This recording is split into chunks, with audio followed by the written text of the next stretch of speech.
his wife. Thank you guys for tuning in to our YouTube channel. This is his wife, her husband, and this is Shamika, his wife. and I'm Patrick, her husband. If you guys have not been to this YouTube channel before, well, actually please subscribe to this channel as well as share, especially if you're getting any value out of it.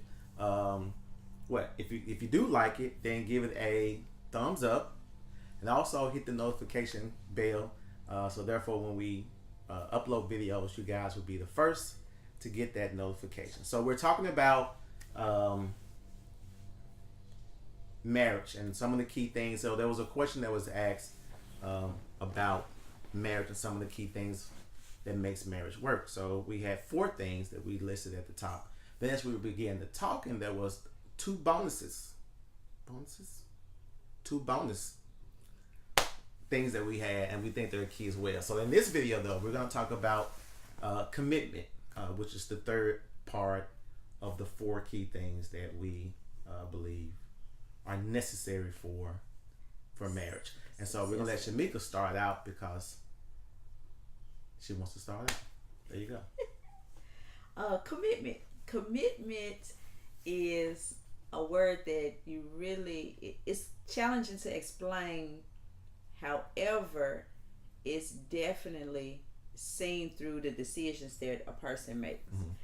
By definition, one of the definitions for commitment is to entrust oneself. It's also to pledge oneself to a thing or to another. And so when you basically come to the altar and you say your vows, you are committing to putting in 100% in the relationship. Correct. In this particular instance, we're speaking of commitment pertaining to the marriage relationship. And so basically you're saying that you are pledging to give yourself to making sure that the relationship is a success. Correct. And this is under the terms of right choices, right? I'm not saying you be committed and it's abusive. Correct. Or you are in danger, or you're being asked to do things that are not appropriate, right? Or of God, yeah. This is in the instance where you are cognitive.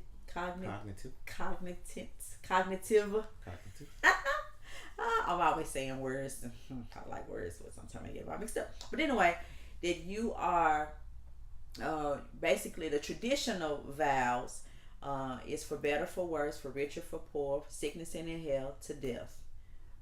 You making that commitment to your spouse to say that no matter what life throws at us, I'm committed to staying with you. So in other words, forgive me. So one of the things that a lot of people have irreconcilable differences. In other words, that means they're not committed to the relationship. So that's what we're saying. For instance, whether it's irreconcilable difference, or he doesn't talk to me, and so things like that.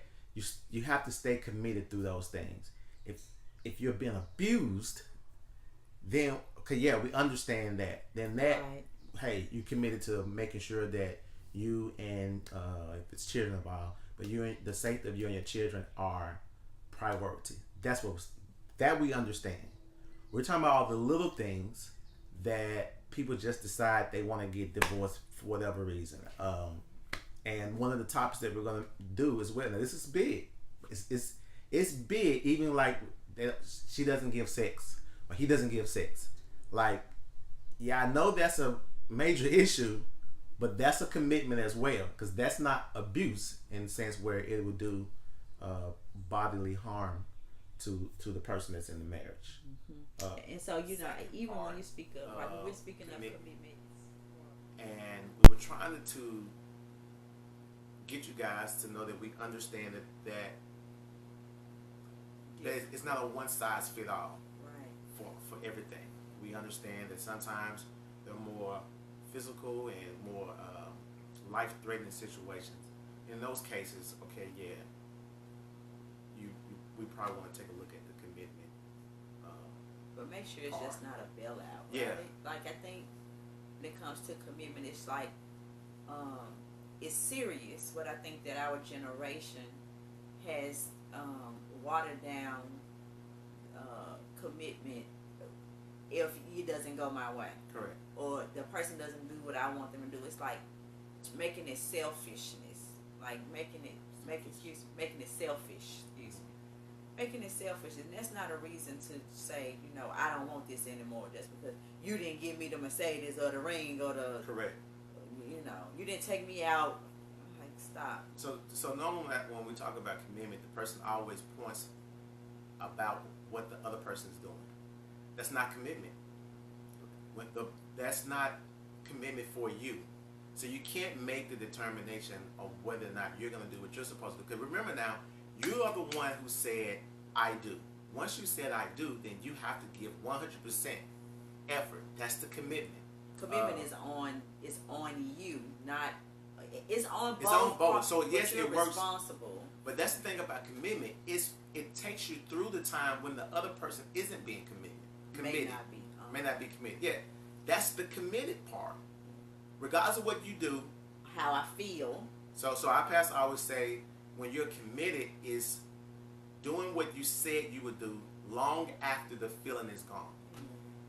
So regardless of how I feel today, I'm committed to this relationship, and therefore I do everything I can within this relationship to make it work. A lot of times when I've had a few clients who come and they're on the verge of getting divorced, my question to them is always, have you done everything within your power to do to make it work? If the answer is no, I have not done everything within my power, then you got some more work to do. Until you've exhausted all measures. And a lot of times when people really exhaust all measures, I believe that really it'll work itself out. But even in the commitment, the percentage for commitment is 100, 0. I'm going to give 100% and expect 0 back. Now, do I want it? Yes. But I'm not worried about that because I'm committed to what I said I would do for her. And vice versa, she should do the same thing. But what if she doesn't do the same thing? I'm committed. It don't matter. I'm committed. Because you pledged. Correct. Each person pledged to give of oneself. That means I committed to you. Correct. I promised to you. Right. I didn't promise if everything was going to be smooth sailing.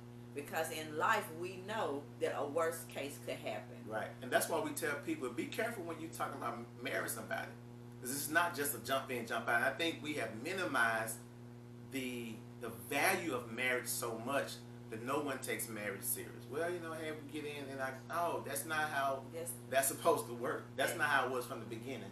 And that's what I was going to say, too, that it's not a boyfriend, girlfriend. Correct. This is not just I'm doing something. No, this is serious. Right. Marriage is serious. You basically taking two lives and they're becoming one. Correct. It's not just, you stepped on my toe, I'm out. Like, no. And so we're very, even whether you believe or not, I think everyone should have marriage counseling. And you have to make sure that the person that is giving you the counsel is really digging in with the questions. Because they have to bring up everything to make sure this is really what you want. And so... And you know what? And that is so true, because joining in a relationship, no one goes in expecting the worst. Correct. You go in believing and hoping that it is going to work out. So you are even going with the mindset that he or she is the one and nothing is going to happen. And when you're in love, you're blinded by reality, because life is going to give you both. Mm-hmm. I mean, real living gives you ups, downs, ins, outs, sideways. It's going to give you curveballs. It's going to give you everything you could think of. I know. It's going to give you everything you could think of. But the commitment says, no matter what life throws at this relationship, no matter what comes, I'm committed to the relationship. And that's why counseling is so important, because an effective and good counselor will bring up correct those possibilities, because when you come sit in the seat, it's all success.